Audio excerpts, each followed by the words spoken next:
Hey, what's going on? It's Bill Burr, and it's time for the Monday morning podcast for Monday, November 2nd, 2015. Oh, my God, it's November. You know, the greatest holiday of the year for me is what, Thanksgiving? I like it. It's family. You get to eat. What about Flag Day? That's a good one, isn't it? Why don't you go underground? Support that indie band, right? You could do that. Labor Day's another good one. Blueberry Pancake Day or whatever the fuck it was that time when I was in Atlanta. Ever tell you guys that story? I went in to do morning TV, the worst fucking thing a comedian can ever do. It doesn't sell one fucking ticket. You know who watches morning TV? Fucking stay-at-home moms. You know those those awful stay-at-home moms. A cool stay-at-home mom probably pops in a good movie or some shit like that. But those ones that talk to kids like they're fucking morons, and they do it like, it's bad enough when the kid's really little, but when they're like 6 years old and they're still going like, "Oh, and how was your day today?" They do that fucking up and down talking with like their eyes really fucking open, eyebrows way up. You just want to fucking slap him in the back of the head. Like, what are you doing? And do me a favor. Don't talk to my dog like that, because you're going to freak her out and she's going to go for your throat. All she's going to hear is heightened excitement, and she's going to be thinking someone's going to beat the shit out of her again, like whoever the fuck did it to her before I got her. Isn't that right, Cleo? Huh? She's over there already sleeping. This fucking dog slept for 8 goddamn hours last night, right? Right next to me, by the way. I hadn't seen her in like 2 weeks. So I was watching the KC Met game, and I actually fell asleep before the end of it. I was so fucking tired. And then, of course, I wake up afterwards, and I see KC celebrating. By the way, congratulations to Kansas City. My condolences to Mets fans. Just 2 fucking great teams. And it was so great to see, not to see Yankees, Red Sox, Cardinals, Giants, the fucking people who have been in it. It's nice to see new blood. So anyways, I'm sitting there and I'm trying to fucking see the highlight, and I'm just sitting there. And my dog is a master, like, cuddler. The thing is all the way, like, legs tucked underneath, and it's fucking got its head right on my chest, right? With its muzzle almost like, just like staring at me, and it's snoring. So I don't want to wake the thing up, and I'm sitting there, and the remote's on the other side of my fucking dog, and I'm like, I can't wake this thing up. And I'm sitting there waiting for a fucking highlight. And they got this guy who's just standing there going on and on and on and on and on and on and on about the fucking game. About what happened and blah, blah, blah. It's like, show a fucking highlight, you jerk off. What are you, the president? You giving some fucking State of the Union thing? So many of fucking ESPN shows now are just 2 fucking people sitting there, standing there, walking around, talking. That fucking channel, I want to see highlights. Show them all fucking day long. I used to watch SportsCenter back when I had the time. I'd watch it like 3 times in a fucking row. I didn't give a shit. Same jokes, same fucking clips, all of that. I loved it. These fucking idiots sitting there talking. I should talk, right? I do a fucking podcast by myself. So then I turn the fucking channel. I'm like, all right, they got like 52 ESPNs. I go up to ESPN 2. There's 2 other jerk-offs sitting there talking. And they're showing the scores and all of this type of shit. And for the life of me, I haven't seen it. I heard what happened. I heard they let the pitcher stay in, and then he walked the fucking guy. And then there was a double. Blah, blah, blah, blah, blah. And then there was a play at third, and the fucking guy, they looked at each other, and then Wright throws the ball, and the guy fucking takes off. It's a close play at the plate. The throw is a little off. I've yet to see it. I just want to see a highlight. So anyway, I don't really know. I don't know what happened. All of that I know is not because of ESPN. It's because I talked to Paul Verzi this morning, who, by the way, is really excited that the Mets lost. I found during this series that he hates the Mets. He hates the Mets fans. Don't let him say anything differently. Don't let him try to be a class act. I'm telling you. The running joke on the tour was Paul Verzi wants no joy in Queens. Because we were all sitting there like, I'm a fucking, Red Sox fan. I shouldn't like any team from New York. I don't give a fuck, right? It's the Mets. You know, they haven't won it since 86. Fuck it. I don't care if they win it. So I wanted to see a 7-game series is what I wanted to see. And, but Verzi was very silently rooting very hard against the Mets. And he wouldn't admit it. And he just, no, I don't care. You know, I just want to see a good series. And he would get just a little too excited when KC would be coming back. So, anyways, I'm just sitting here fucking babbling. I did miss Halloween this year. It's the first time I have not been at my house during Halloween, which I'm actually happy about because I told you where I live in this weird area where it's like if you go to the right, it gets really nice. If you go to the left, there's like a check cashing place like a block away. You know what I mean? And I'm sort of in the middle. So during Halloween, I get everything from little snot-nosed rich kids to like what I had like a year ago where this fucking, like, I don't know, 37-year-old dude showed up. He looked like a fucking homeless Jim Croce. He just fucking showed up, right? Big fucking mustache, Tom Selleck style. And he was just standing there, and I've just opened the door. Oh, I know. He had some kids with him, and they all left. And he had a bag, too. And he held the bag out. And I just went, really? And he just goes, yes. I go, really? Or something like that. Seriously? He just goes, yes. And I just fucking gave it. What was I going to do? I was joking in Chicago. It's like, I got to give it to him. He knows where the fuck I live, right? That's the thing. You can't fuck people over on Halloween. They know where you live. They're going to do something. They're going to walk down your fucking thing. They're going to fucking punch your mailbox or pull the little flag off of it. You know? Yank some fucking, I don't know, plant out of the ground. Which I don't give a shit, right? If it's not fucking making me any food, what do I need it for? Well, because they exhale oxygen. Shut up! We get it. So, anyways, dude, I'm completely shot from that tour. I am so fucking exhausted. And it isn't from the shows. The shows were great. The people were great. The venues were great. But I fucking drank every single night for fucking 2 weeks. And every night I was like, yeah, I can't do it. And that was the joke. The joke started to become before every show. We would just be going like, all right, man, tonight we're just going home. Going home early. We're just fucking getting 8 hours workout, right? Maybe find a spa. We'll take a steam. Have a nice fucking healthy breakfast. Everybody's nodding. Yeah. And then fucking somebody finishes their set and they just got the devil in their eye when they come off. And then they would look at me and I would just start laughing. And the next thing you know, we go out again. So we're in Chicago. My kind of town. Chicago is a bunch of mustaches. Chicago is... Actually, I didn't see a lot of them. Michigan Avenue with all those shops. 20 Harry Carey restaurants.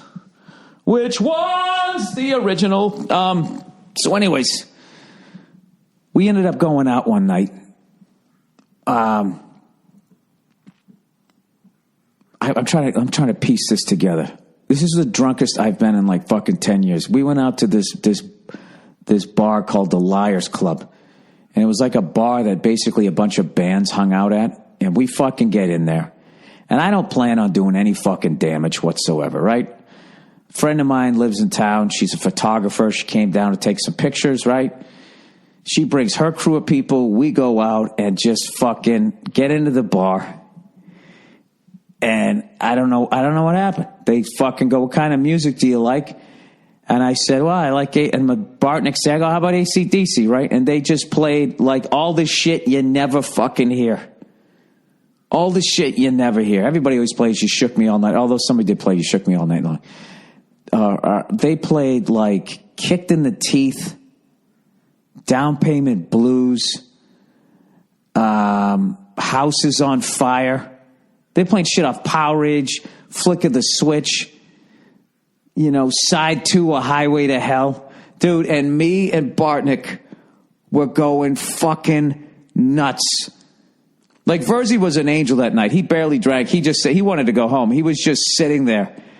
And like at one point, Bartnick, who's like the size of like fucking Cam Neely, right? He's fucking doing the Angus, Chuck Berry thing going across the bar. People are going fucking nuts.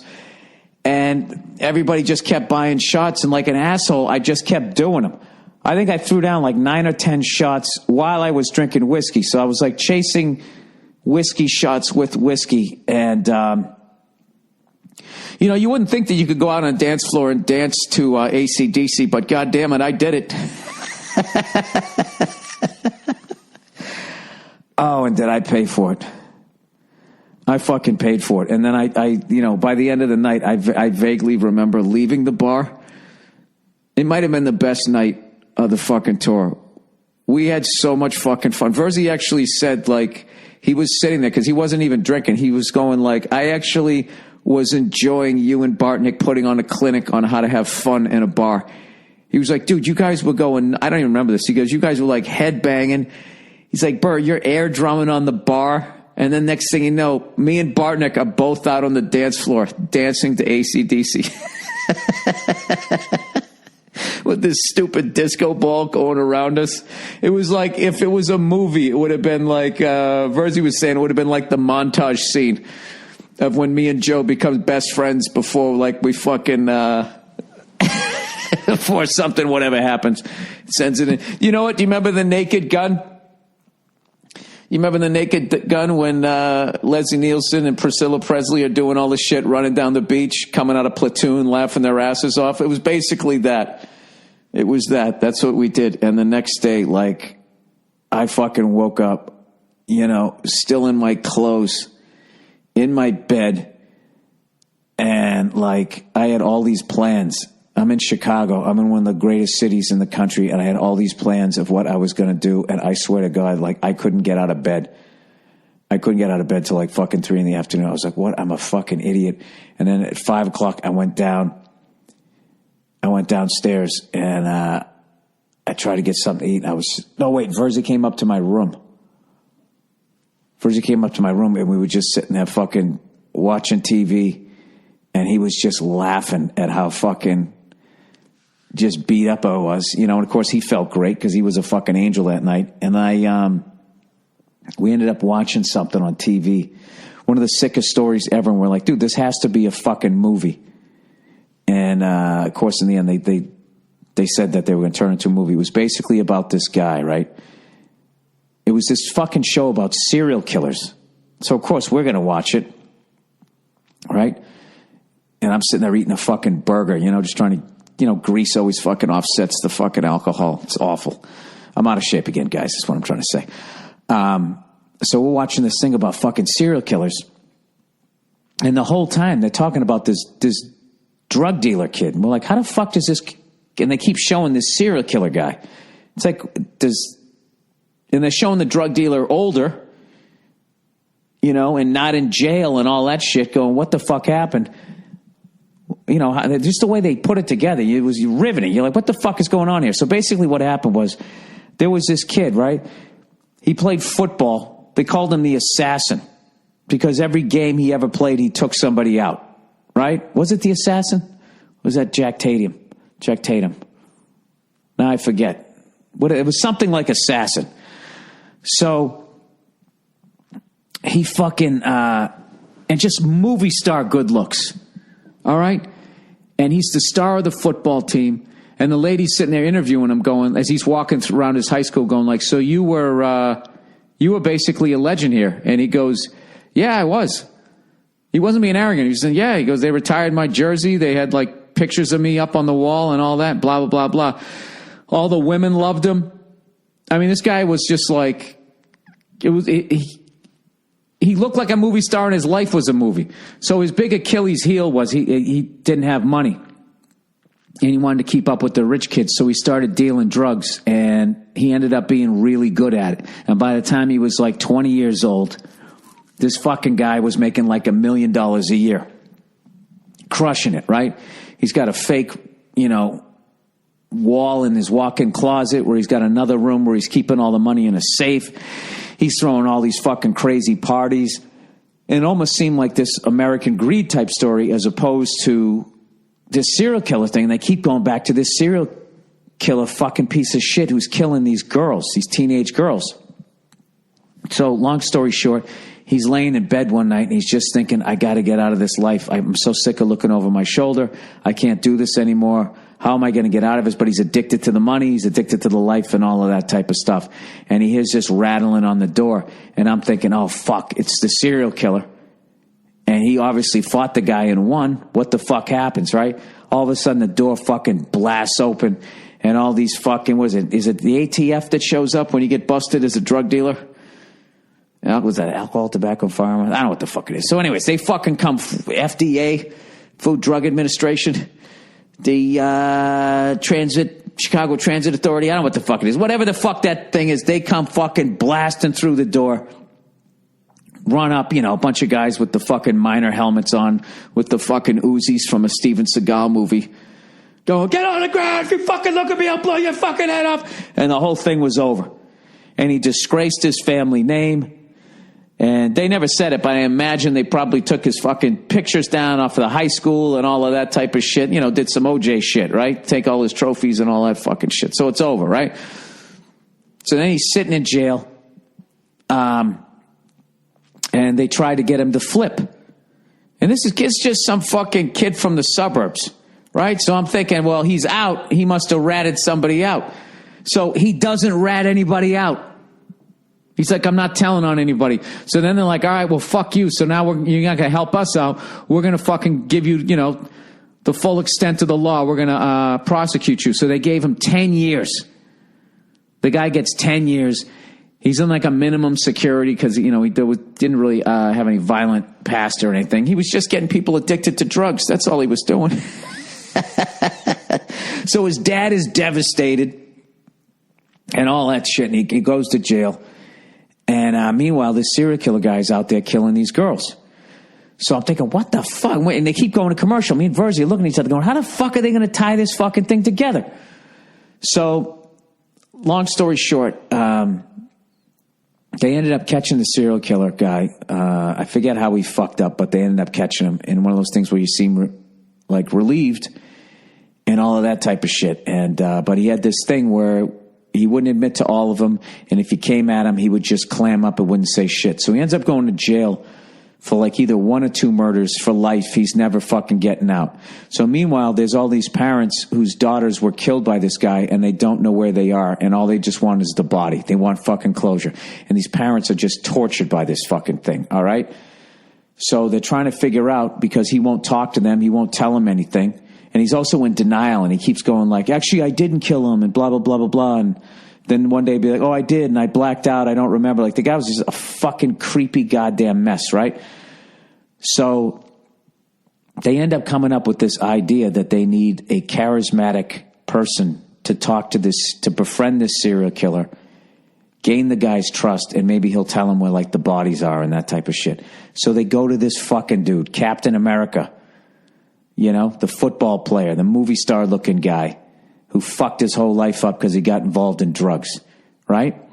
And they approach him to go from his minimum security to go into a maximum security prison with his murderers, rapists, animals, fucking maniacs, right? And, to go in there, and they said, if you get this information out, we'll take your sentence and we'll just wipe out the rest of it. We'll set you free. He'd already done 3-4 years. So meanwhile, Captain America's dad had a series of strokes, and was basically going to die. And he had to go see him. I mean, it's like a fucking movie. So he goes, all right, fuck it. I'll do it. But I want it in writing that you're definitely going to let me go. So they say, yeah. So they go, all right. He goes, they go, here's the deal. We don't want you to approach him for at least 6 months. Because he's very cagey, and if you fucking, come at the guy the wrong way, he just fucking walls himself off, and that's it. All right? So this kid he goes in, he goes, fine, cool, and he walks in there. He's like, I don't have 6 months. My dad's going to die. Within the first 2 months, first 2 hours, he goes into the fucking jail, and he fucking, on purpose, accidentally bumps into the guy. And then he immediately apologizes. He goes, oh, I'm sorry about that, buddy. I didn't see you standing there. Hey, he goes, I'm new here. Do you know where the library is? And the guy tells him where the library is, and he goes, thanks, man. And he said something to the effect of, yeah, you're a good guy. Gives him a little slap on the shoulder. That's it. And goes to the fucking library. And they set it up where his cell was right across the hall from the other guy. And he says to him, he goes, hey, man, he runs into him again. Hey, where you staying? Blah, blah. He goes, oh, that's crazy, man. You want him right across. And he says, oh, it's good to be with a good guy like you, blah, blah, blah. Right across from each other.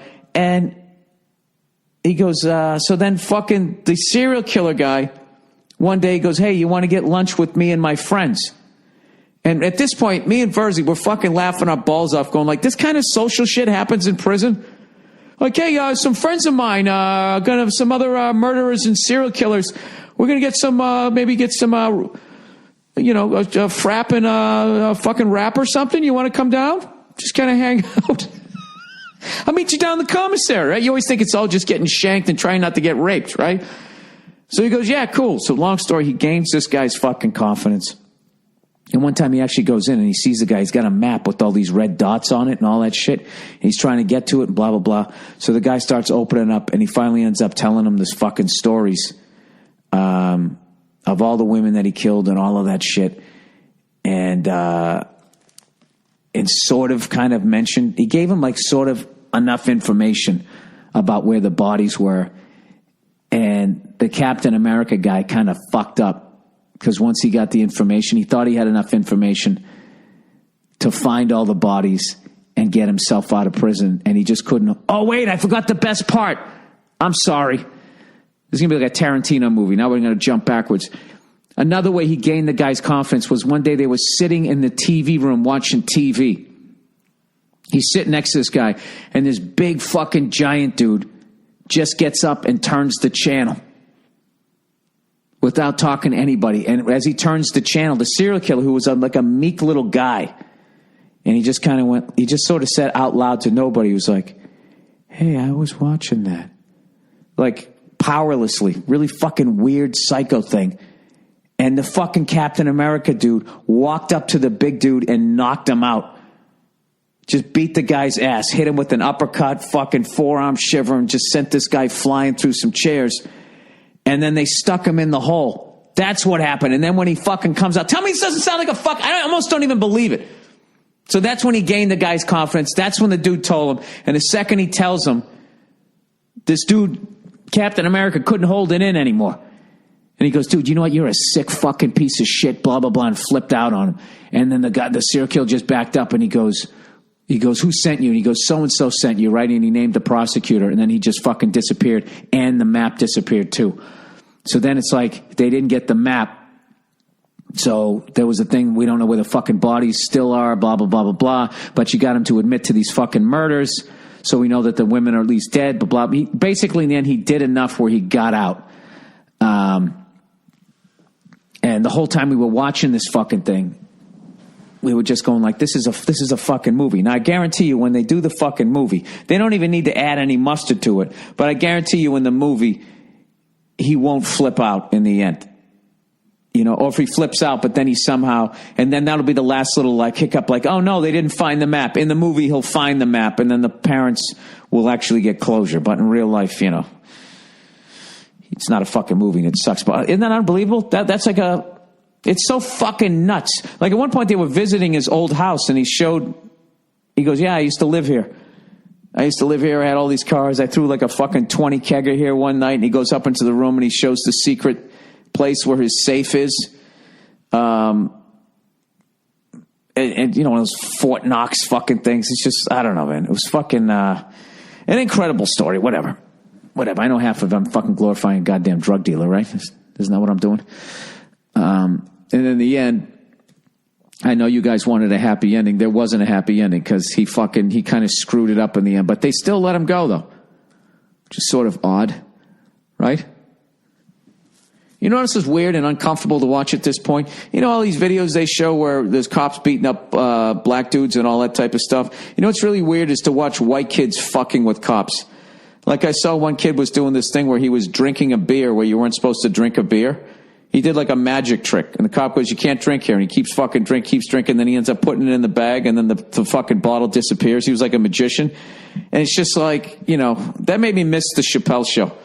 because he would have done a sketch about that, and then would have showed the black guy trying to do the same thing, where he would get like a third into the trick and the fucking bottle would be smashed over his head. I don't know. And I usually don't go for that whole fucking, if this person does this, but if that person does that. I mean, after seeing some of those videos, and I'm not saying all cops are bad. It's like comedians. That we're not all hacks. We don't all have lampshades on our heads. We're not all on off stage and have to be the center of attention. However, when people think that about comics, I don't sit there scratching my head wondering where that stereotype came from. You know what I mean? That's my only thing with groups of people is like, when you're talking about the stereotypes of people, it would really help someone who's not in your stereotype if you at least acknowledged where it came from. Like me, German Irish, so I get Nazi, alcoholic, fucking lunatic, right? Whatever all of it is. Potato eating jackass, mass murdering psycho. Now, do I like hearing that shit? I mean, I guess I don't give a fuck, but it's easy for me to say I don't give a fuck because it doesn't affect my life. I don't walk into a job interview and they go, look at this fucking Nazi, redheaded cunt. We're not hiring you. I guess then it would bug me more. All right, you know what? Fuck that whole point. I guess I need to listen to people. But just some point, you know what I mean? It was like after like 9/11 when they were doing like at the airport where they were like anybody even remotely looked Middle Eastern, they were just fucking, giving them the fucking, they're giving them the business. And then people were getting mad. And it's just like, are you even remotely going to address what the fuck happened? You going to act like you don't know where this is coming from? 3,000 people just fucking died. That was a joke I was doing in my act. I was like, you know what? If fucking 18 redheads flew 2 fucking planes into the World Trade Center and knocked them down, and I went to the airport, yeah, I wouldn't like getting frisked every time, but I wouldn't be sitting there going like, oh, where is this coming from? I know where it's coming from. And at some level, as much as it would be fucking annoying me that those airport cunts were treating me like that just because of the way that I looked, at some point I would address the 18 redheads that fucked it up for me. Right? Does that make any sense? Probably doesn't. All right, let's do some reads for this week, everybody. Oh, shit. Dollar Shave Club, everybody. Stop shaving with old razors. It's gross. Why are you torturing yourself with a gross old blade week after week? Probably because you don't want to shell out $20 for a pack of new ones. That would be our guess. DollarShaveClub.com has revolutionized the way men shave. With Dollar Shave Club, you can shave with a fresh blade as often as you want because they deliver a whole sleeve of amazing razors for just a few bucks a month. The razors are so good, millions of guys have joined. Even the billion-dollar razor corporation cunts are freaking out. But instead of lowering their bloated prices, they're trying to fool you into milking the same blade for an entire month. And you know what? That's gross. They've price gouged us for long enough. They've hacked up our faces. Kind of made us hack our faces just because their prices are so big. Or so high, I should say. Never go back to squeezing weeks and weeks of shaves out of a disgusting rusty blade again. Just join Dollar Shave Club and use a fresh blade whenever you want. It feels amazing and it's a third of the price. Join the millions of others. The millions and millions of fans of others who have figured out the smarter way to shave. Join Dollar Shave Club now by going to dollarshaveclub.com/Burr. That's dollarshaveclub.com/Burr. Hey! dollarshaveclub.com/Burr. Oh, shit, here we go. Ba-da, beep, beep, MeUndies. MeUndies. Drying out all the clams. Boo-doo-doo-doo. MeUndies. Her ass looks like a ham. Keeps her twat all nice and dry. Nothing dripping down on her fucking thighs. They also make them for a bunch of guys. If you go to their website, you can look. Oh, yeah. Nice softened underwear against your balls now. It treats them equal. Yeah. All right, MeUndies. We all know how sexy confidence can be, and that confidence comes from being comfortable. But how great can you feel if your underwear is wrinkling and riding up? Hey, MeUndies gets it. And that's why they've created the world's most comfortable underwear for regular people. Because people in the Illuminati, their balls must just be hovering, right? For a daily dose of confidence. Note, modal is pronounced modal.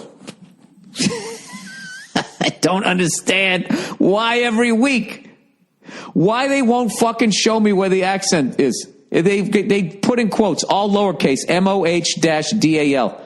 Modal. That's how I'm going to say it. MeUndies is made from modal, a fabric that's twice as soft as cotton. That's twice as soft as whatever underwear you're wearing right now, unless you're in the Illuminati. Sitting there with your goat head, getting blown by someone wearing a fucking badger costume. That's the great thing about being an Illuminati, right? Every 6 weeks it's Halloween when you meet under that mountain. MeUndies has tons of colors and styles, and the only place to get matching pairs for men and women. They even release a new design every month. I wear whatever free pair they give me, and my balls have never complained. Never complained. Plus, we all know that paying for shipping sucks, so MeUndies has removed that from the equation. All orders in the U.S. and Canada ship for free. MeUndies even has a money-back guarantee. If you don't love your first pair, you get to keep it for free. You literally have nothing to lose, other than the free time you'd spent, ordering this shit. There's always something to lose. Come on, MeUndies. You know it. I know it. Don't play dumb with us. All right, to sweeten the deals, to sweeten the deal, MeUndies is offering you 20% off your first order at MeUndies.com/Burr. That's a special offer for just my listeners and whoever else they advertise with. Make sure you go to MeUndies.com/Burr to get 20% off your first order, and so that they know that we sent you. What do I got left here? All right, we're going to do 2 and 2. All right, there's the first 2. All right, let's get back to why did you conk out on me? Why did the internet conk out on me? How dare you? How dare you? And now this won't move. Why won't you move? I'm doing what I'm supposed to do. This is how you drag something. All right. What do I want to talk about? Okay. Oh, the Bruins. Here we go, Bruins. Here we go. Bump, bump. 6-0-1. They're 6-0-1. Basically, you know what happened? Not only did they start to get to know each other as players, I stopped watching them. And ever since I haven't been watching, they've been winning. We've gone 6-0-1. The only blemish is when we played the Philadelphia Flyers. Yeah, they came back and fucking tied it up, and then Claude Giroux won it in fucking overtime. But other than that, 6-0-1. Would you look at that? And old Don Sweeney, who I said at the beginning of the year, I'm like, this guy, the moves this fucking guy made, all right? This guy is either going to be the next Bill Belichick or he's going to be fucking run out of town, because this guy went all in. It's just every fucking thing seems to be falling in place. I know it's really early. It would be ridiculous for me to get overly excited about this, because when they were over 0-3, I didn't freak out. I was like, they looking competitive. They just keep fucking up a little bit. About halfway through the game, then it became the third period. Now they're kind of nailing it down. So hopefully this is what they're going to be doing. But now, maybe he's more like the Theo Epstein. I have no idea. All I know is that we're competitive, and I was sitting there looking like we're going to lose to the fucking Canadians every game again this year. And all of a sudden now, who knows? Who knows? We'll see what happens, right? Lucic got his first goal for the fucking Kings. Still bugs me to see him in that uniform. But we got the Dallas Stars tomorrow night. Dallas Stars, Jamie Benn, Tyler Seguin, Patrick Schaap. Dude, how many fucking former Bruins and certainly Blackhawks are playing on number one lines around the fucking league? Look at fucking Winnipeg with Blake Wheeler. Right? Blake Wheeler up there in Winnipeg. We got Tyler Seguin in fucking Dallas. I guess Lucic isn't playing on the number one line. Is he? No, I don't think he is. But you know what? That's the greatest thing about going to Daily Face-Off, my favorite fucking website now. And they don't pay me to advertise. For the love of fucking Christ, Bill, can you learn how to drag a goddamn window here? All right. And they also have, I didn't realize that fucking Dallas also has Jason Spezza from fucking Ottawa is their second line center. Who knew that? I didn't know that. Did you know that? Hey, what fucking team was I just talking about? Do you remember? Oh, the Kings. The Los Angeles Kings. The LA Cunts. Where the fuck are they? Here we go. Line combinations. He is. He's first line, left wing. With Jeff Carter and Tyler Toffoli. Oh, they broke up that 70s line. Who would have thought? They got Kopitar as the center on the second one. Right now, you're like, Jesus, Bill, how much hockey are you watching? I'm not. I'm not. I just go to Daily Face Off and you click on line combinations and you can do it. Jesus, how fucking deep are they? Their first line's Lucic, Carter, and Toffoli. Their second line is Pearson, Kopita, and Dustin Brown. Whenever I watch the Kings, I actually like the Kings. Unfucking believable. The only thing that makes me happy about seeing the Kings this loaded is it gives me hope that the Canadians will not win a cup again this year, even though they're playing fucking great. But anyways, look at the fucking Bruins. Came right back around, hung in there, and I got all those games taped, so I got to watch them, and I'm ridiculously excited to watch the Dallas Stars game because they're one of the best teams all of a sudden. I've always been a fan of green and white. Come on, I'm a Celtics fan, right? So anyways, let me plow ahead here. Another great thing that I did while I was out in Chicago is I went to arguably the greatest drum shop in the country, Vic's Drum Shop. And it is this basically giant, it's a combination drum shop and like studio space. And I lost track. I think there's like 4 floors to it. And it almost looked like what it used to be is, like one of those places just storage space. Those things are really weird, like the way they set them up, and there's those narrow hallways and you walk down them. There's all of that type of stuff. So he kept all the rooms and he just sort of combined rooms and put in windows so you could see through. And he has like just this cymbal room where he just has like fucking, and he has like total anal. Like he has every fucking hi-hat you could think of, and he has them in alphabetical order. So I don't know all the drum names, but he starts with like DW, and then it ends with Yamaha. Every fucking kind you could possibly ever fucking want. The remote cabled ones, everyone you can think of. He had this DW double pedal that I had never even fucking seen before. It looked like a piece of jewelry, but in glass. He had another area where it was just all acoustic drums. Then he had this whole area that was all electronic drums. He had upstairs, he had these 2 monster fucking kits, like Terry Bozzio type shit.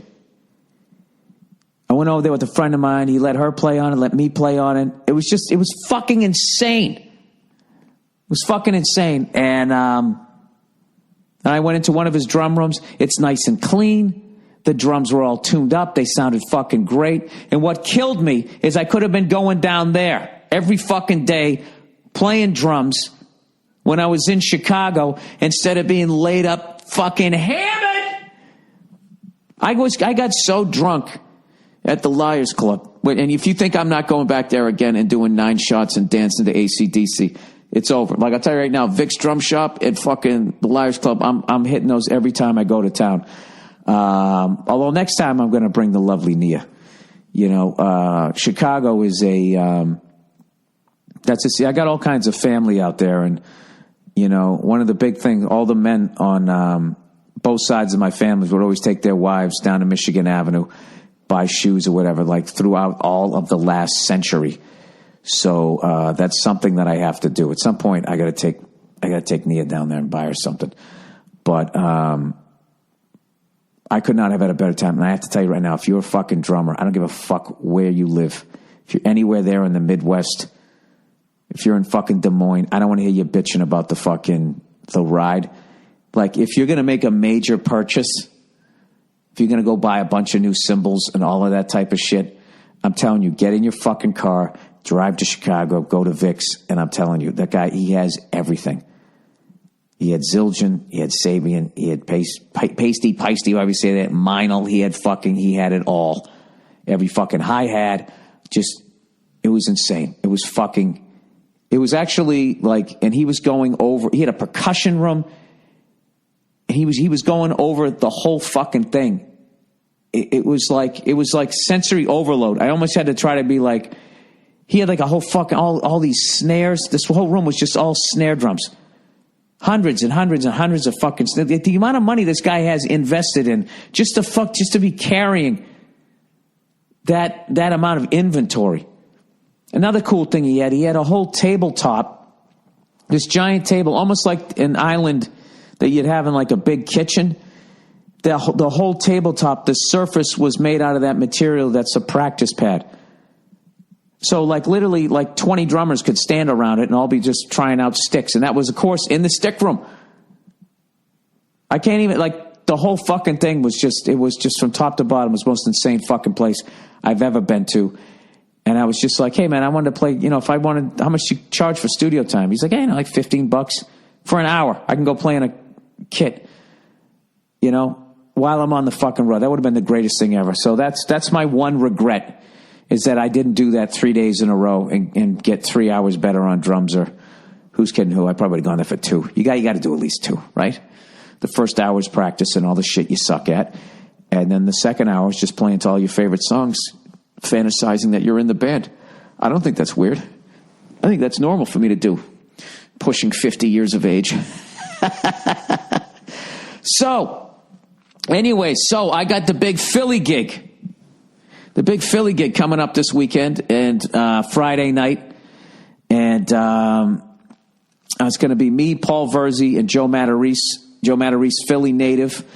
And we're going to be coming in there. So, I've been asking the good people of Philly where I should go to get my fucking cheesesteak, because tourists like me, go down to Geno's and the other fucking place, whatever they are. So I've been getting all these ideas from people, and the overwhelming winner, all right? This is like an election, so you're going to know who's winning. And if you guys think I'm making a mistake, you got to send me a tweet.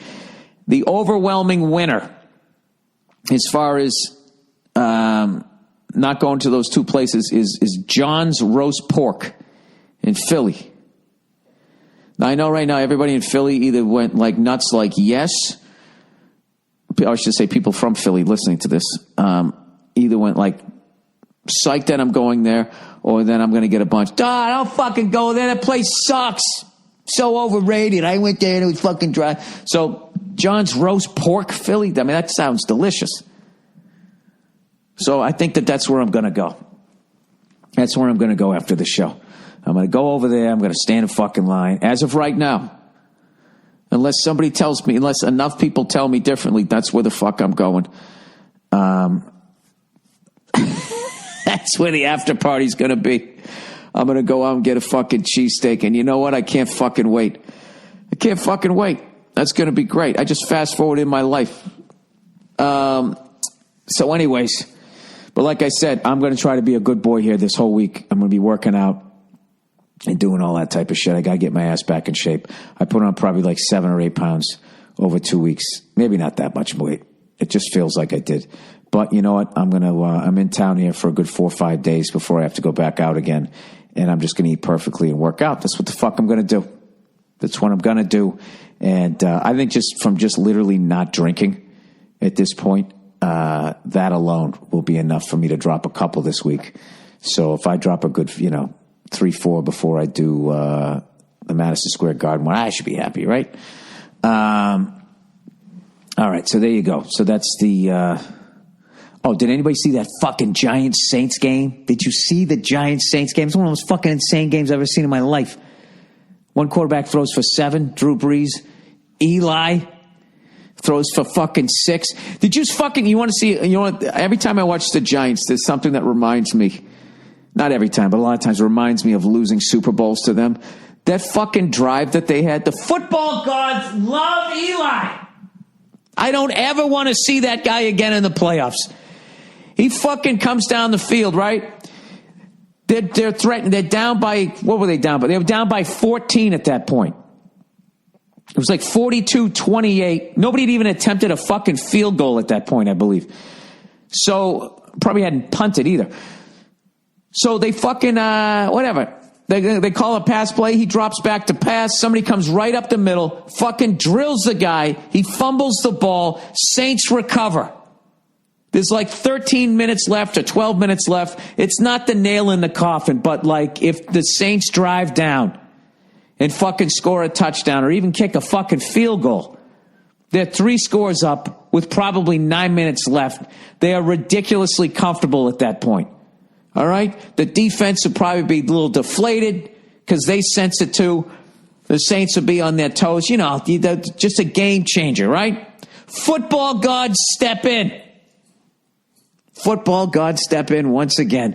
And they called some ticky-tack horseshit fucking defensive holding, right, on the Saints, which gives the fucking Giants the ball back and keeps the drive going, gives them like a fucking first down. They get all the way down to the end. They're on the goal line. Eli goes back to pass. Here comes the fucking rush, and he's rolling out. They should have sacked him, but they didn't. He's rolling out, and I know what's going to happen. He's going to throw the ball, and somehow it's going to land in some Giant's hands. So he throws the ball back across his body, running right, throws it back left with barely anything on it. Classic Brett Favre 6-interception game throw. Throws the fucking thing. It's going to be a pick. But the guy on the Saints mistimes his jump, gets hit by another Saint, lands on his fucking head and gets a concussion, and this fucking duck just lands into the hands of a Giant for a touchdown.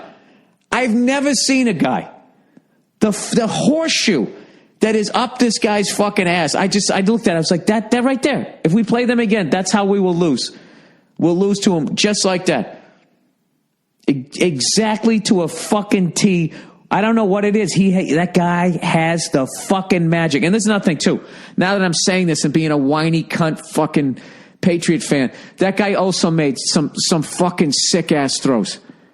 He's definitely, I'm not shitting on the guy. I fucking love him. I think he's the shit. But I've never seen a guy fuck up so many times and does not pay the price for it. Maybe I need to watch him more. Or maybe I'm still just so fucking rattled from those two fucking... Oh, my God, when we were undefeated, when he threw a pick to Asante Samuel, it hit him in both hands. The guy just drops it. Then he throws behind his fucking receiver. The guy reaches back over the Patriot guy's arm and catches it with his hand in his helmet. Fucking I mean, just... Anybody else, that'd be an incomplete pass. You fucked up as a quarterback.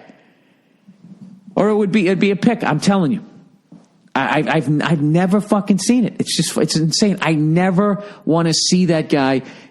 If we play the Giants in the Super Bowl this year, I'm telling you right now, I'm not going to watch it. Or I'll watch the first 3 quarters, and then I'm just walking away, and I'm going to stand outside my party and just waiting for the screams of agony.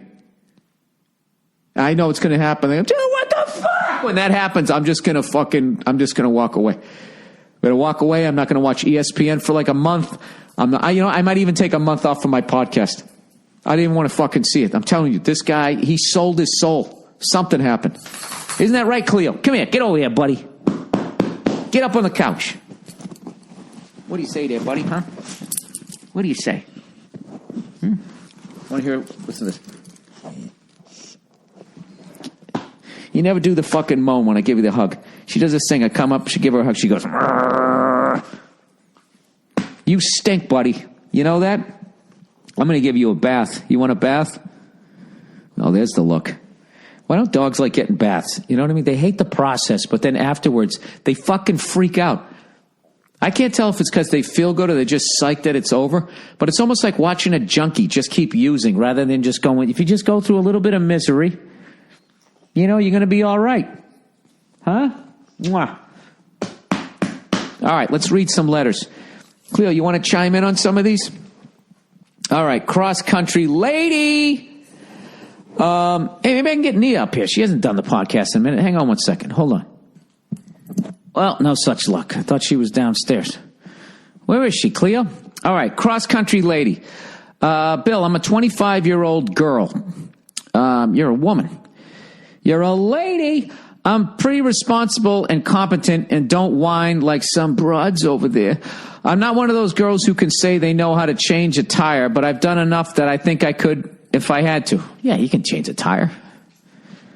You got to change a tire, but nobody can change a fucking tire with the factory jack handle that they give you. You can't get enough fucking torque unless you're just some fucking, you got those Popeye forearms. What you really need is you just need a little piece of pipe that you can stick over. You know? You loosen the lugs while it's still on the ground. Then as you go to jack it up, you stick your spare underneath the tire, underneath the fucking frame in case it comes crashing down. That's supposed to save you, but the fucking thing's so goddamn small now it doesn't matter. All right? You take the fucker off, you put the new one on. All right? You put all the fucking lugs on that you put in your pocket or in a place that none of them rolled away. And then you lower the car back down, and then you tighten and you go. It's the easiest fucking thing ever. Right? All right, that's the attitude, right? On a somewhat related but unrelated note, I'm looking to drive across the country. I'm moving to Los Angeles from Rhode Island. My parents are cool and trust me, but they have their concerns about me driving by myself. Yeah, absolutely. You've seen this great country from all your touring. I suspect early on in your comedy career, there was more driving than flying. Absolutely there was. Do you have any advice or warnings against me doing so? I would take a week or so and pick out some different stops. I drive a 2003 black Volvo station wagon. It's ready to go. So am I. What are your thoughts? P.S. Thanks for checking in on us on Thursday. It really means a lot. All right. What would my advice be? My advice would actually be to maybe do it with somebody else, just because, especially depends on where you're staying. You know, as a woman going out there by yourself, I would definitely stay at nice hotels, enough underground parking, just really well-lit places. Don't do what I did, where I drove across country in about 2.5 days one time.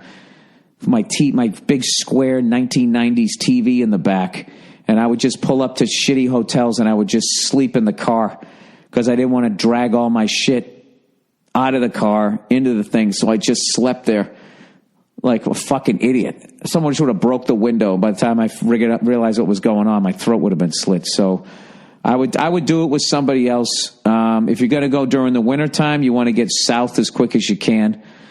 Maybe go across the 40. Hey, Nene, you want to come on the podcast? I'm going to eat breakfast. Oh, you eat breakfast? Yes. Can you say hello to everybody? Hi, everybody. All right. So I would maybe do the 40 as opposed to the 70. The 70 is beautiful when you drive across. I believe that one, it'll actually go south of Pittsburgh. But you go through, my favorite part of the 70 is actually when you first pick it up, is that the 15. The 15 goes up and meets the 70 from the west. Well, Bill, why don't you take a fucking map out? Going through Utah. Wait, I got to reread it. You go to Los Angeles. Yeah, so if you take the 70 across, going through Utah, going through Vegas, going through the Rocky Mountains, there's this amazing tunnel that you drive through as you get out towards Grand Junction and all of that. I will tell you what is a motherfucker is after, you got to do the thing where you go through St. Louis, and you see the arch. That's the shit. And it's cool right until you get to Kansas City. Stop in Kansas City, get yourself some barbecue, and then just fucking settle in because Kansas is a motherfucker. That's a motherfucker trying to get through that thing. Although, if the Jayhawks have a game, I'd stop. Maybe if you figure out shit that you want to do along the way, you can have a great time. But I got to be honest with you. If you were my sister or my daughter or whatever, I would not want you doing it by yourself. But if you are going to do it by yourself, just make sure you stay in safe places. Keep your head on a fucking swivel. And I would also, the second you get tired, pull over. Get to your destination. Don't do the dumb shit that I did where you're almost like hallucinating. I got a buddy of mine, a comedian, told me a story. He's the one who cured me of it. He was fucking driving to the airport, nodding off like early in the morning. And next thing he woke up, he was laying in a field. He got thrown from the fucking car and somehow just landed in the field and was okay. And he wasn't wearing a seatbelt, obviously. By the way, did you guys see that kid out here in Los Angeles? This poor kid, like 20 years old, was driving, lost control of his car. The thing was rolling. He got ejected out of the car. And you know those signs on the freeway that the trucks, that 18-wheelers can drive underneath without hitting? He went up, hit that thing, and landed. Sometimes they have like a little walkway up there. His body landed up there. So I would say be careful. definitely be careful. Where the fuck is all the rest of the questions here for this week? That's what I would say. Oh, look who's here. You decided to show up. Cleo, for the love of fucking Christ, you got to do that every week. I can't get through the podcast without the thing. You just love unplugging shit, don't you? All right, come in, Nene. Help me with these last few questions. I don't know what just happened to them. I had a bunch of questions and they all went away. Libraries, content. Oh, I don't even know when that one was from. All right, here we go. Royals. You don't want to talk sports, do you? Can you grab another microphone, though? Yeah. Hang on. Let's see here. You can plug it in. Here, can you grab a microphone and I'll plug it in? I think it's somewhere in my bag. Either that, yeah, we'll probably have to share one. Sorry. Hang on. Sorry. Plugging in. Where is that? All right, with the magic of the pause button, here we go. All right, Nia, we're going to talk sports with you. Oh, goody. The Royals, where are they from? Cincinnati? Nope. Wait. Good guess, though. It's one of those cities. One of those so-called B-level cities. I don't know. Hey, wait. No, I don't know. They have great barbecue. Kansas City? Bam! Billy Bats, I know you're touring and you didn't get to see much baseball, but I just want to say how much I like Harold Reynolds. You know Harold Reynolds, right? It's a huge difference having a guy who can explain baseball. I know baseball, but it's the insight you want to hear. This was a great World Series. Don't know what the ratings were, but this was the best baseball I've seen in a while, despite the fact that the Mets were lucky to be there based on their record and slow start to the season. What the fuck does that mean? What do you mean lucky to be there? You don't get lucky getting in the World Series. You won the games you had to win. The Royals played really excited baseball. Hits are more fun than home runs any day. Thanks for the podcast. All right, I guess he's just saying he likes Harold Reynolds. That's really not a question. No, I was like, you know what was really cool was, of course, you know this, to see George Brett excited like a fan when he saw them all run out. You know, the great George Brett, last guy who came the closest to hitting 400. Okay. He hit 400 like through August almost. He ended up at 390. All right, Halloween drama. Here we go, Nene. You were home for Halloween. Yes, I was. Bill... You're really bringing it this week. You are really bringing it. You didn't get any breakfast. Yes, I was. Halloween is a date in October. Yes, it is. All right, Bill, I'll cut right to the chase. I was at a Halloween party, and naturally tons of girls were dressed scantily clad. My girlfriend's costume, though a bit revealing, was extremely tasteful compared to other broads. So I see this dude taking pictures of girls' asses and just being a creep about it. Yeah, absolutely. Yeah. So I look at him as if to say, what the fuck are you doing? He just walked away. A couple minutes later, I see him snapping a picture that was framing my girlfriend's tits. Albeit they were covered and not hanging out, it was still a creep move. Yeah, so I stepped in front of him and confronted him. Yep. He said, it's a party. Everyone takes pictures. A couple people looked at me funny like I was an overprotective douche. What? No. The thing is, I opened my mouth before it even involved my girlfriend. Did I do something wrong? Of course not. Well, no. And that's the thing about it. It's like, I feel like women can say over and over again, don't take pictures of me, stop leering at me, stop being a fucking disgusting perverted creep, but it's gonna take guys like you and other guys to say to other guys, like, that's not cool, like, stop taking pictures of these girls unless they're like posing for pictures for you. Right. I think don't take pictures of my girlfriend. Don't do that. I don't care if it's a party. I don't care. That happened to me one time. I went to some bar, club or something, and I was dancing with my girlfriends, and this dude came and was like trying to video the entire thing of us dancing together, and I was like, I just stopped and I put my hand in front of his face and I was like, don't do that. He was like, well, you freaking out about Ma? Everyone's just like taking pictures. It's cool. I said, no, it's not cool. You're not allowed to take pictures of me. Stop taking pictures of me. And then finally, he just kind of like turned away, and I'm sure he. Well, when you're in public, he actually is allowed, but you still just tell him to stop. He is allowed. He's allowed. If once you're in public, you're considered in public, and it's on you. But it doesn't make it okay. It's the new cell phone era, Nia. But there's no rule that says you're allowed to just take. There's no rule saying you can't. Do we need to talk about? Sorry, I knocked the plug out. We're back here. Here's the thing, Nia. Like with cell phones now, like all of that type of stuff, you can tell somebody not to do it, but they can't be prosecuted or anything for doing it. Once you're out in public, you're considered in public, and people can take pictures of you. Like the paparazzi, they just follow famous people around. They take fucking pictures of them and everything. They can't go like into their house or go onto their property. Then they're considered trespassing. But the second you walk out there, well, here's my question to you. I don't think that someone should fucking take pictures. That's definitely creepy. But as far as the leering thing goes, do you think women have any responsibility as far as if you're going to go out there and dress suggestively? Do they have any responsibility? I think that if you go out and you're dressed in a revealing way, I think, yes, of course, naturally, people are going to look at you. But it doesn't give anybody the right to say nasty things to you or to touch you or to think that they just have... I'm not talking about touching. I'm just saying somebody's staring at you. See, I knew you were going to get mad.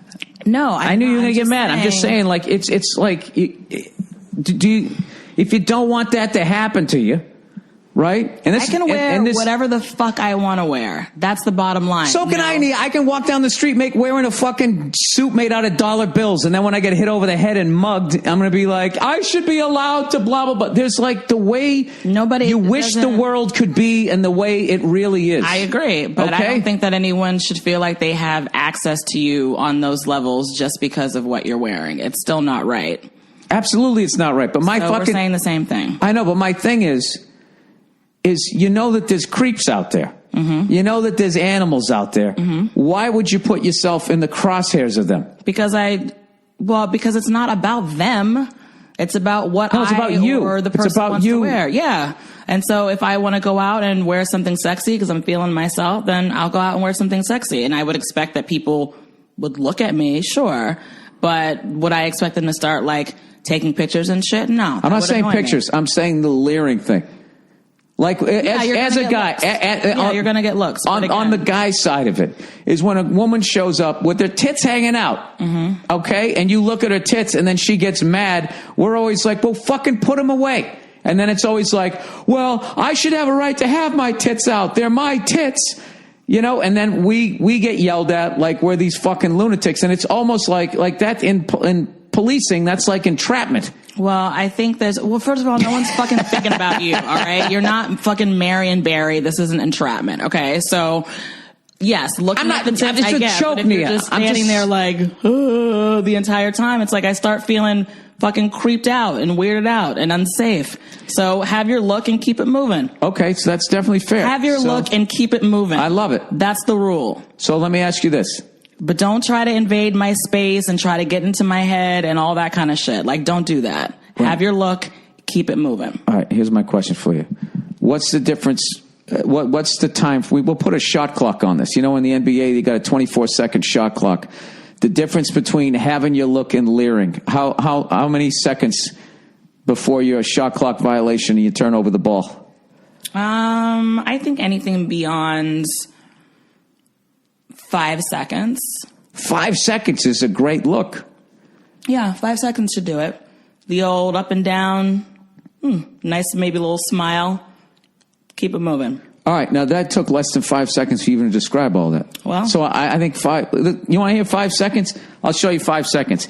He's looking in 1, 2, 3, 4, 5. So someone can look at you that long? Yeah, that's good. That's all right? Yeah, that's fine. That's fine. Look at you. You're a hot shit. All right, 5 seconds. Any ladies out there, if you want to add some time to that, you want to shave some off, that is the kind of thing that guys, though, because listen, sometimes, you know what's the worst thing? Is when you're not a fucking pervert, but the woman's gorgeous and she's wearing something so revealing, and then she comes at you like you're a fucking creep, and you're just like, you're wearing a cat suit. Like, what am I I'm not supposed to fucking look? Okay. That's all right? That's what I'm saying. Yeah, you can. It's like I keep saying, look and keep it moving. That's it. It doesn't have to be this whole fucking thing where you're like staring and panting, and by staring, you're trying to get my attention so that I react. It's like if you're going to stare and then I catch you staring, just Sorry for staring. You look beautiful. Thank you. Moving on. There you go. And then what if he tries to talk to you? I mean, what's he supposed to do? You look good. He wants to fucking, Thank you. Keep it moving. Jesus Christ. Yeah. You can't. Well, what if he wants to ask you? What if he was single? Mm-hmm. I mean, what? Well, it depends. If I'm interested in like continuing the conversation or whatever, then yes, let's continue the conversation. But in all aspects, you got to like wait for like the opening to appear. You can't just force the opening. That sounds gross. Yeah, but you know what I mean. I don't know. We're like door-to-door salesmen, single guys. We have to like fucking just knock on the door. Yeah. Hey, how you doing up, Bill? I'd really like to have some affection. Okay, thank you. Hey, how you doing? Yeah, and that's the thing about it. It's like guys act like, it's not like the fucking end of the world. Like, 10 seconds later, you're talking and looking at somebody else. So what is the big deal about moving on if there's not like the person saying like, you haven't had breakfast yet, and your music fucking great. I can't get mad at any of this. 5-second look, keep it moving. If I give you a look like I want to keep talking, these are really basic ideas. You know what I mean? It is. It's really basic. It's all like right, if but what wants to talk to you, that they'll continue talking to you. Oh, thank you so much. Oh, are you here with friends? Da, da, da. Boom. Now let me ask you this: have you ever been out with a friend who's wearing something so revealing, and they're getting so much of that attention, they're complaining about it? Have you ever said to them like, "Well, maybe you should have put the girls away a little more"? Maybe you should have brought the garage door down a little bit more? No. You've never said that? No. I've never said that to any of my girlfriends. Have you ever thought it? You've ever felt it? No. You've never had a roommate or a girlfriend just show up and be like, oh my God, her hoo-ha is almost peeking out from underneath that dress. I'll tell you, this is going to be a rough one. Like, no. all these dogs. You never think that? I have to be honest with you, though. I don't think that most of my girlfriends dress revealingly. Okay, so have you seen somebody that you don't know? Have you seen somebody that you don't know show up at a club, okay, with like, body paint on and a pair of pasties and just go like... Am I at Carnival? Huh? Like, what is she doing? You know what I'm talking about. I'm just asking, do women also look at the woman and look at her and be like, what is that idiot doing? Yeah, probably. Mm-hmm. I think that's a yes, but for some reason you're not going to give it to me because I'm a guy. Well, no, I don't think that's it. I think there's definitely been times where you're just like, really, girl? Really? Okay. All right. And that's about it. All right, that's kind of vague. That's from really, my girl? perspective. Really? Okay, yeah. That's fine. Okay, that's not a good answer. Or like if I see a girl wearing shorts that are like denim shorts that are basically fitting you like underwear, I feel like that's a little extra to have your ass hanging out. But if a girl wants to walk around with her ass hanging out, it's like it doesn't trip me out, but I do personally feel like it's a little bit much. And why is that? But I'm also getting older, so I'm getting a little bit more conservative. Because I don't need to see your ass cheeks, girl. I don't need to see that. But it's not, a lot of times I will concede that it's not for me. It's not even necessarily for guys. It's for her. So despite how I might feel about, despite the way I might feel about how she's dressed, that is her decision to be dressed how she's dressed. And guess what? It doesn't ruin my whole day, and it doesn't send me into this tailspin of like, oh my God, I don't understand. These girls are walking around half naked and I'm not supposed to look like wah. 5 seconds. Keep it moving. No, but here's my thing. Do you understand how fucking ridiculous it is? For what? To walk down the street with your ass hanging out? I do understand how ridiculous stupid that is. I do think it's ridiculous. I think it's too much. But again, it's not my fucking thing to get upset about what somebody else is wearing. You know what's funny? It's not my business. It's when I drive down the street, being an ass man, if a woman has her ass hanging out, I'm psyched. I got like a free show. Yes, exactly. And there's that classic thing. Where like how guys can't do that. There's nothing we could do like physically like that makes you guys almost crash your car. This is a hacky joke, but if we were walking down the street with half our nut bag hanging out, you'd be like, ah! Yeah, it'd be gross. Because that's not. Sex. We're animals. I know. We're animals. Not sexy. A woman's ass can be sexy. Her breasts, her legs, her whole body is just like curvy and delicious and the whole bit. It is. That guy It's like with his ball bag hanging out is disgusting, and you want to call the police. Yeah. If it was a car, like the woman's like a Lamborghini or a Ferrari or a Porsche. Like, right? how many and women we're like flashers do you know? Like, have you ever heard of a woman like going into a place and exposing her genitals to like a room full of men and then running out? As creepy as that is, flashers are the funniest fucking thing ever to me. The fact that they, the classic one with the fucking wingtip shoes, the dark socks, and just the raincoat on, and you just throw open your fucking coat, showing your flaccid dick or whatever. To me, and then people are horrified. Like the reaction that you get. It's like traumatic. It's fucking weird. But that's the funny thing about it, is that you would think that you're doing something because in the end you wanted to get a positive reaction. But to fucking throw it open and people literally repulse like, ah! When you do that, looking at your naked body, the fact that they get off on that is fucking hilarious to me. It's gross. It's just a dick. Ugh. It's a dick outside, Wants to be free. It's like, no, it doesn't. It doesn't want to be free. It doesn't need to be free. Keep it tucked away in your little underpants. And I can understand most fetishes. That was for the life of me. I don't get, what do you do? What do you do? And then you do that, and then what? You jerk off to the screams still ringing in your head? Oh. Is that what they do? I don't know. I don't know. It's just, I don't even know if they do it. When I was living, I don't think that they do it. Like, I think Hollywood made it be the raincoat because they couldn't show a dick on film for whatever reason. So they just had the guy go like that, so it would block all of it, and you just see his naked legs, and it was understood that he was naked. But I think really, it's, for the most part, it's probably sweatpants, and they probably yank them down, and then they have it right underneath their junk, and they go. Do you like one of those? All right. Okay, that's gross. I remember being in a New York City subway car, and this guy started masturbating in front of me, and I ran out, and I was pretty much in tears. It was so upsetting, and it was just so... It's like, it's violating, just someone staring at you and just being like, why are you laughing? It's not funny.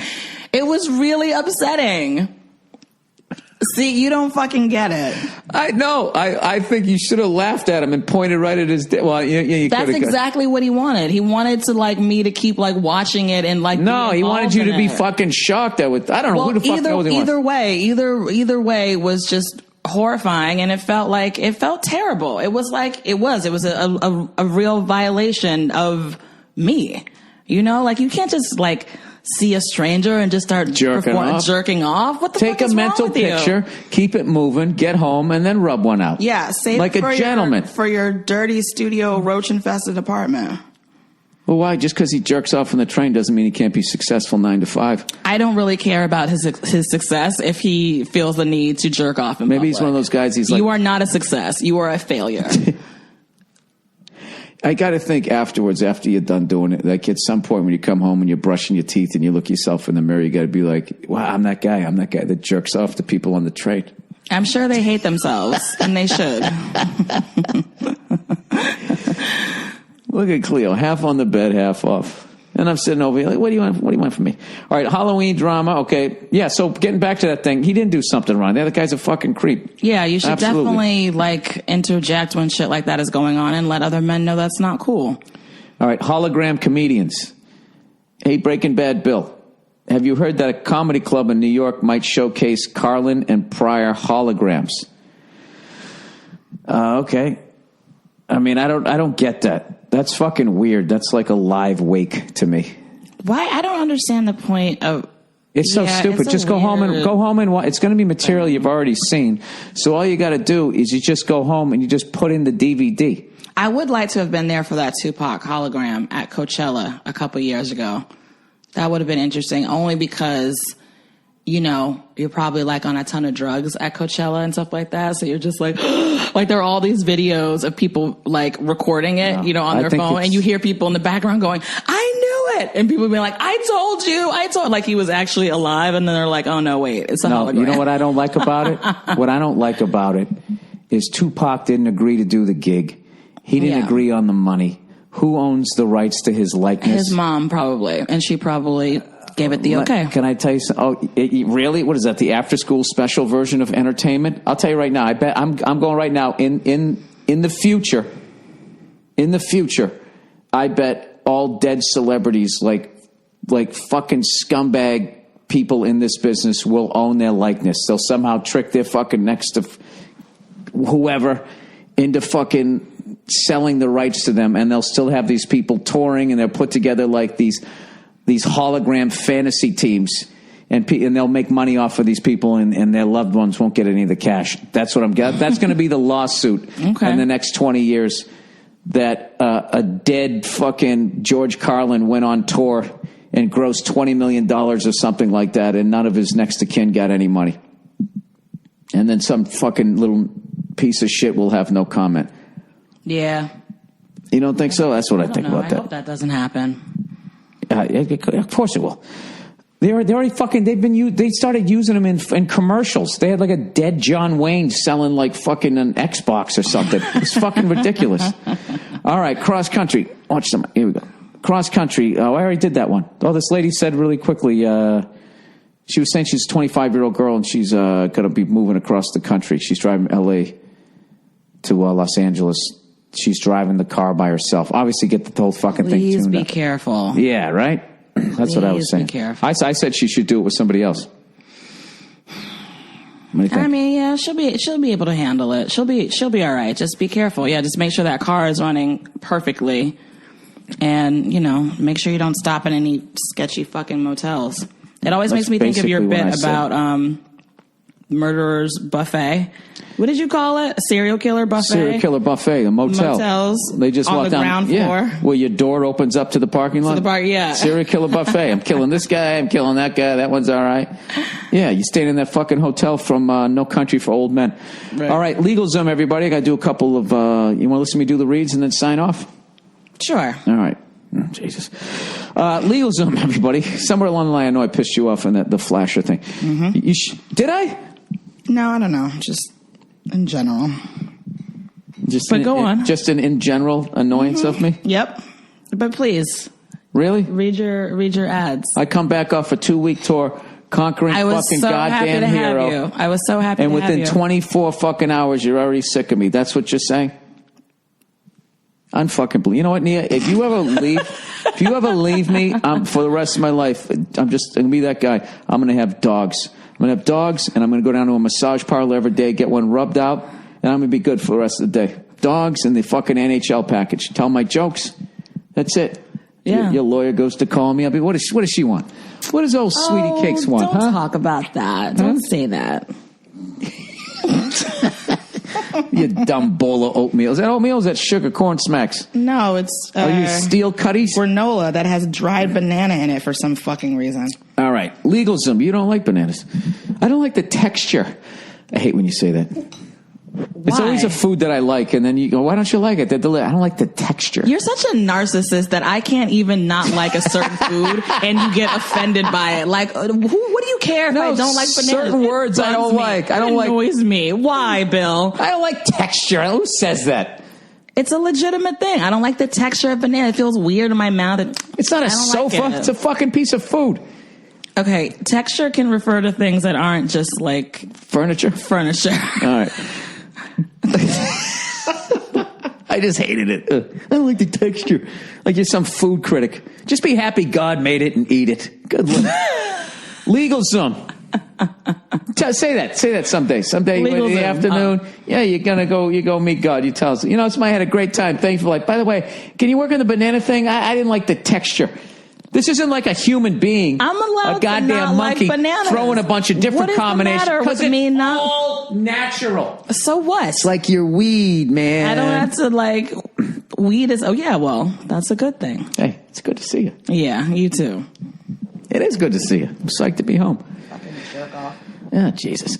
You shouldn't have to choose a random lawyer who charges expensive hourly rates when you need legal help. Like if she saw somebody jerking off to you on the train.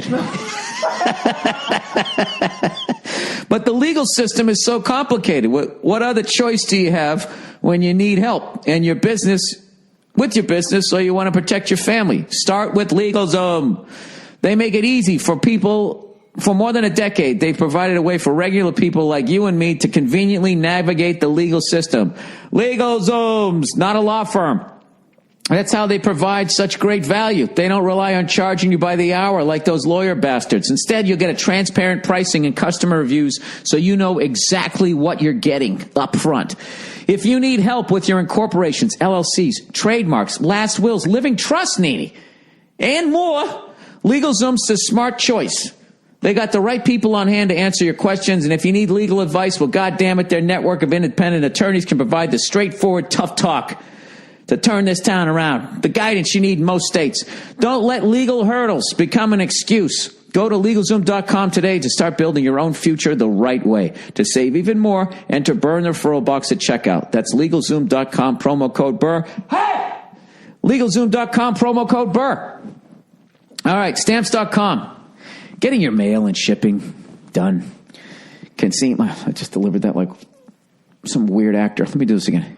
Getting your mailing and shipping done can seem like a no-win situation. Going to the post office takes up valuable time. Leasing a postage meter, expensive, with multi-year commitments and hidden fees. Luckily, I know a better way. This is when the sun comes out. Stamps.com. Buy and print official U.S. postage for any letter or package right from your desk using your own computer and printer. Even get special postage discounts you can't find at the post office. You can save at least 50% compared to using a postage meter. And you'll avoid all those time-consuming trips to the post office. I use and highly recommend Stamps.com. Right now, sign up for Stamps.com and use my last name, Burr, for this special 4-week trial bonus, plus a $110 bonus offer, including postage and a digital scale. Don't wait. Go to Stamps.com. Before you do anything else, click on the microphone at the top of the homepage and type in Burr. That's Stamps.com. Enter Burr. Hey! Stamps.com. Enter Burr. All right. I like how you shout into a microphone, which is designed to project your voice louder than it actually is. I pull my head away. I'm a master at using the microphone. If you actually took the time to watch one of my sets one time. Oh, please. And you watch the ebb and flow. And you watch the ebb and flow. The way I bring that crowd up, I push them away. Yeah, it's a real emotional journey it is. that you take. My dick jokes have 3 acts to them. You know what, Nia? I was so excited to see you, and I still am. And for you to sit here coming back, and I'm not feeling the love from you. You still look cute. Look at that nose, huh? Thank you. No, I'm excited to have you back. You've been gone for 2 weeks. It's great that you're home. You sound like you're reading a statement for a corporation. We are excited to have him back. He was gone I'm for 2 weeks. To have you back. We still haven't gotten all the information, so we can't comment on anything else at this time. Right, exactly. You look at that goddamn dog. That thing slept 8 hours last night. I literally walked it around the block, gave it food, and it is just out like a light. It's right now, people. It's on its dog bed. 3/4 of its body is on the dog bed, and then like its head and neck is off. Looks like it passed out, like it fainted. All right, that's the podcast for this week. Thank you to everybody for listening.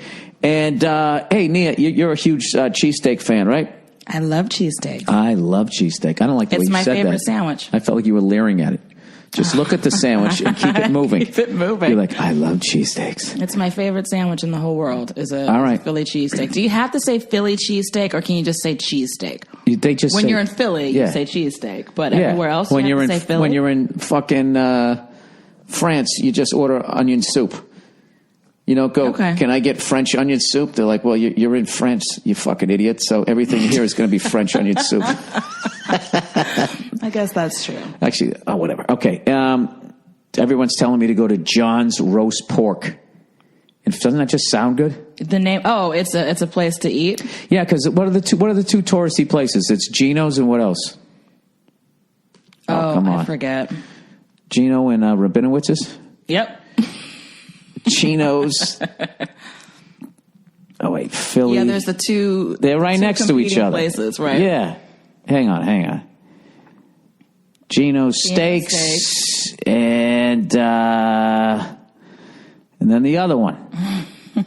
I don't know how to look it up, and I can't do it with one fucking hand. Even those were good. Last time me and Verzi went there, we stood in line. He stood in one, I stood in the other. We got one of each, cut them in half, and then. Oh, did like a taste test? Yeah. All right. Top 10 spots. Are you willing to reveal which one you liked better? Pat's. All right. So one of them had a better cheese. I can never remember this shit. Do you get? Or I like the bread better. Do you get Whiz? I don't like whiz. I like real cheese. Me too. I like the real cheese. Look how fucking good those look. And this is the thing, too. You guys don't understand. Out here, they just don't have good delis. They can't make good. It's a dry air or something. They can't make good bread. The sandwiches, the There's fucking that place the that I want pizzas, to go to fucked downtown. up. That pastrami place. That's supposed to be really good in downtown LA. I forget the name of it. They talked about it on that show, The Comedians. Oh, okay. You know, with Josh Gad and Yeah, you mean that fucking brilliant show that I absolutely loved that they're not bringing back for some fucked up reason? Did they cancel that show? Yeah, it sucks. I love that show. Listen, I gotta upload this because I gotta get on with the day here. Hour and 25 minutes, huh? Because you stuck around. All right, everybody, go fuck yourselves. I'll check in on you on Thursday.